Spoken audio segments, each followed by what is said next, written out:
Olá, pessoal.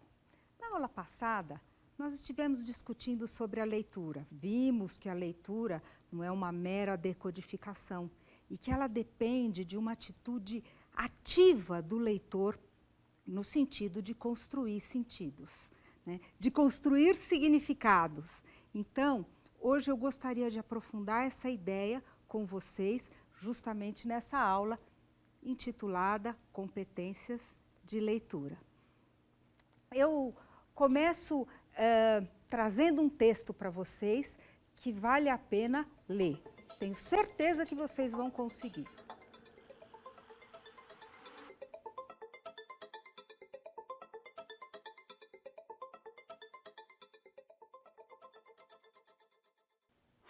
Eu tenho certeza que vocês vão me dizer, muitos de vocês, que não conseguiram ler. E não conseguiram ler por quê? Porque certamente isso está numa língua que muita gente não consegue acessar, né? Então, a ideia é que um primeiro esforço do leitor é reconhecer a sua língua. Mas veja bem, até mesmo quando ele não reconhece a língua, o leitor mais teimoso, mais insistente, pode apreender alguma coisa do texto. Ele pode dizer, pelo jeitão, isso aqui parece uma poesia, ou a letra de uma música. E ele poderia dizer também, eu reconheço aqui Ipanema e Ipanema. Então, deve ser uma música ou um poema sobre alguma coisa de Ipanema. E aí, ele chegou muito próximo da resposta correta. Isso aqui é uma versão em alemão da música, a famosa música do Vinícius de Moraes, A Garota de Ipanema. E é claro, se a gente sabe isso, a gente pode até tentar aqui uma correspondência. Olha que coisa mais linda, mais cheia de graça, e aí vai embora. Então, esse exemplo está aqui para mostrar para vocês que o primeiro grande esforço do leitor é reconhecer a língua. E acontece muitas vezes com pessoas que estão acostumadas com uma língua comum e que, quando vão ler um texto mais erudito, acabam não conseguindo dar conta dessa leitura. Mais um exemplo. Agora, prometo, vou dar um em português. Vocês não gostaram daquele em alemão? Vou dar um em português. Quero que vocês leiam esse texto. Vamos, não é para desanimar. Eu prometo, o texto está... Aqui existe um texto e o texto está em português. Fixem os olhos nas letras. Vocês têm que agir como um leitor inteligente, cavando o sentido, até mesmo onde parece não existir. Se você não conseguiu ler, dá uma pausa aí no seu vídeo e tenta mais um pouquinho para tentar resolver esse grande enigma.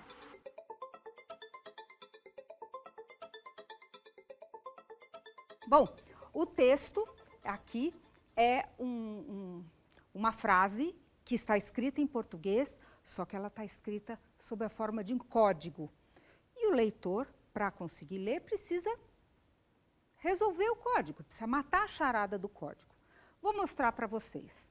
Esse texto foi escrito com as sílabas separadas e colocaram, né, antes e depois das sílabas, uma sequência que parece que é exatamente o abecedário. Ó, A, B, C, D, E, F. Se vocês tirarem essas letras que estão aqui só atrapalhando, vocês acessam o texto. Se você é um vencedor, terá alguns falsos amigos e alguns inimigos verdadeiros. É uma frase da Madre Teresa de Calcutá. E esse exemplo está aqui justamente para mostrar que não basta você reconhecer a língua, você tem que reconhecer também o código. Esse é um caso muito comum de leitores que não são muito experientes, eles sabem o português, eles sabem que um texto está em português, mas eles podem ter alguma dificuldade para ler esse texto. Vamos agora a um outro exemplo, mas agora tem que prestar atenção, porque justamente eu quero saber se vocês conseguem ler rápido, muito rápido. Eu vou botar uma frase e vocês vão ter apenas 2 segundos para ler.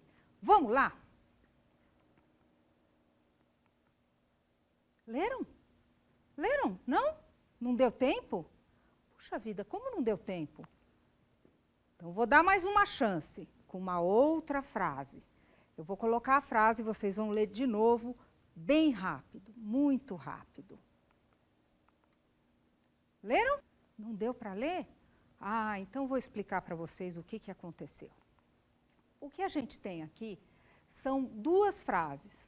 Mais vale um pássaro na mão do que dois na mão. Cinderela perdeu um sapeto na escadaria do castelo. É possível que quando vocês tenham lido rapidamente essas frases, vocês leram, eu posso supor que vocês leram, mais vale um pássaro na mão do que dois voando. Por quê? Porque vocês conhecem o ditado popular.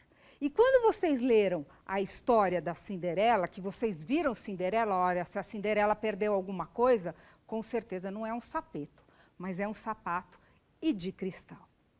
Esses dois exemplos estão aqui para mostrar para vocês que o leitor, ele faz antecipações e ele vai relacionando em frações de segundo com aquilo que ele já viu, com aquilo que ele já conhece. Então, muito rapidamente, quando ele lê Cinderela, ele já relaciona com a história da Cinderela, ele relaciona com a ortografia. Inclusive, tem algumas pesquisas que mostram que o movimento do globo ocular de quem lê não é um movimento linear, ele vai e volta, ele vai dando pulos na mesma proporção das hipóteses do leitor. Em larga escala, este é um caso, por exemplo, do leitor que vai ler um livro policial e fica juntando os detalhes do texto para ver se ele descobre quem cometeu o crime. Então, é essa a ideia. O leitor realmente antecipa informações e procura confirmar as suas antecipações enquanto ele está lendo. Vou dar agora mais um exemplo, eu tenho certeza que vocês vão gostar desse. Não te amo mais, estarei mentindo se disser que ainda te quero como sempre quis. Tenho certeza de que nada foi em vão. Sei dentro de mim que você não significa nada. Não poderia dizer nunca que alimento um grande amor. Sinto cada vez mais que já te esqueci. E jamais usarei a frase, eu te amo. Sinto, mas tenho que dizer a verdade. É tarde demais. Vocês viram? Eu levei um fora. É um texto de alguém que está dispensando o outro, é ou não é? Será? Tudo depende do jeito que você lê. Eu vou colocar o mesmo texto, mas dessa vez eu vou propor que a gente leia de baixo para cima, ou seja, começando pelo é tarde demais. Vamos tentar? É tarde demais. Sinto, mas tenho que dizer a verdade. Eu te amo e jamais usarei a frase já te esqueci. Sinto cada vez mais que alimento um grande amor. Não poderia dizer nunca que você não significa nada. Sei dentro de mim que nada foi em vão. Tenho a certeza que ainda te quero como sempre quis. Estarei mentindo se disser que não te amo mais. Veja bem, essa é a história de um grande fora que acabou virando, né, uma grande declaração de amor. Esse texto está aqui justamente para mostrar para vocês que o leitor inteligente tem que fazer as conexões internas com as informações do texto. Então vejam, além de reconhecer a língua, além de reconhecer o código, além de fazer antecipações, ele tem que ir grudando os pedacinhos de escritos, pedacinhos de informação que ele der lá. E conforme esse modo de relacionar as ideias, ele pode ter um sentido ou outro. Isso explica, por exemplo, por que muitas crianças que não conseguem ler história em quadrinho. Eles começam a ler, mas eles não carregam a informação de um quadrinho para o outro. Agora eu vou dar um outro exemplo para vocês. Tenho certeza que vocês vão gostar deste também. Um jornal é melhor que uma revista. Uma praia é melhor que uma rua. No início, é melhor correr do que andar. Você tem que tentar várias vezes. Exige uma certa habilidade, mas é fácil de aprender. Mesmo crianças pequenas podem apreciar. Uma vez bem-sucedido, as complicações são mínimas. Pássaros raramente chegam muito perto, mas a chuva penetra rapidamente. Muitas pessoas fazendo a mesma coisa pode gerar problemas. Você vai precisar de muito espaço. Se não há complicações, pode ser muito tranquilo. Uma pedra pode servir como âncora. Mas se as coisas se soltam, você não terá uma segunda chance. Do que é que eu estou falando? Do que é que eu estou falando? Vejam, o texto está em português. E, no entanto, bem escrito, não tem nenhuma palavra difícil aí. E, no entanto, é difícil dizer sobre o que a gente está falando. Se eu falar para vocês que esse texto se refere a uma pipa, a experiência de uma pipa, a gente compreende rapidamente o texto. Uma pedra serve como âncora. No começo é preciso correr. Se as coisas se soltam, você não terá uma segunda chance. Esse texto está aqui justamente para explicar para vocês que, além das conexões internas que o leitor tem que fazer com o texto, o leitor tem que fazer conexões com outras coisas, com outros saberes, com outras experiências que ele tenha tido. Se ele não conseguir conectar o texto com nada, você pode ter o melhor português, mas a construção da mensagem não se faz. Vou mostrar para vocês mais um exemplo agora, e eu tenho certeza que vocês vão gostar. O que escrever no seu túmulo? Se você é um espírita, volto já. Se você é um internauta, www.aquijaz.com.br. Se você é um alcoólatra, enfim, sóbrio. Se você é um arqueólogo, enfim, fóssil. Se você é um brother, fui. Se você é um delegado, está olhando o quê? Circulando, circulando. Se você é um ecologista, entrei em extinção. Se você é um funcionário público, é no túmulo ao lado. Se você é um garanhão, rígido como sempre. Se você é um gay, virei purpurina. Se você é um herói, corri para o lado errado. Se você é um judeu, o que vocês estão fazendo aqui? Quem está tomando conta da lojinha?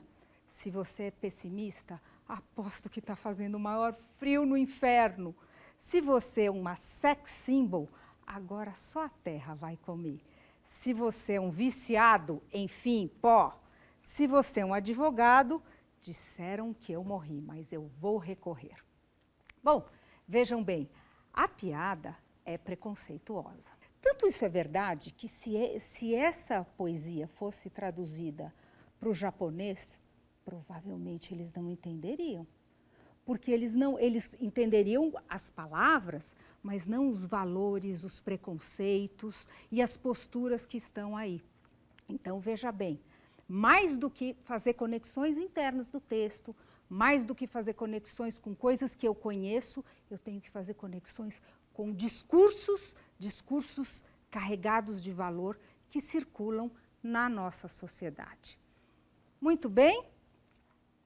Terminando aí a nossa aula, eu tentei mostrar para vocês que, como a leitura não é uma decodificação, existem vários processos mentais que rolam, né, na cabeça desse leitor. E assim nós temos que reconhecer a língua e ler para além dela, como vocês fizeram no texto da Garota de Ipanema. Discriminar os símbolos, como vocês fizeram naquele texto, né, da aula passada sobre o marido que mandou a mulher para o Japão. Tem que reconhecer o código como aquele texto da Madre Teresa de Calcutá, que estava em código. Tem que prever e dialogar os sentidos, lidando com as ambiguidades, como, por exemplo, aqueles exemplos que eu dei para vocês na aula passada, da aula FISC, né, do pé de pai, pé de lupo. Antecipar e conferir informações, que foi o que vocês fizeram na frase da Cinderela. Tem que articular as informações internas do texto, como vocês fizeram naquele texto que era um fora ou uma grande declaração de amor. Tem que relacionar as informações com os saberes, como vocês fizeram no exemplo da pipa. Tem que relacionar as informações com os discursos e valores do contexto social, que foi o que vocês fizeram na piada do túmulo. E, finalmente, tem que construir significados, buscar informações e encontrar respostas, como vocês fizeram em todos os exemplos. O mais interessante é que isso aqui não se dá isoladamente. Eles estão articulados, eles se relacionam de múltiplas formas. E assim, a construção da leitura, as competências da leitura, né, implicam em você aprender uma série de possibilidades, transitar por vários caminhos para verdadeiramente construir o significado, né, daquilo que está originalmente no papel. Vocês não tinham pensado que a atividade de ler pode ser tão complexa, com tantas relações. Mas é bom pensar nisso. Comecem a prestar atenção, quando vocês estiverem lendo, quantas coisas estão envolvidas na recuperação do sentido, na construção do significado. É só por hoje.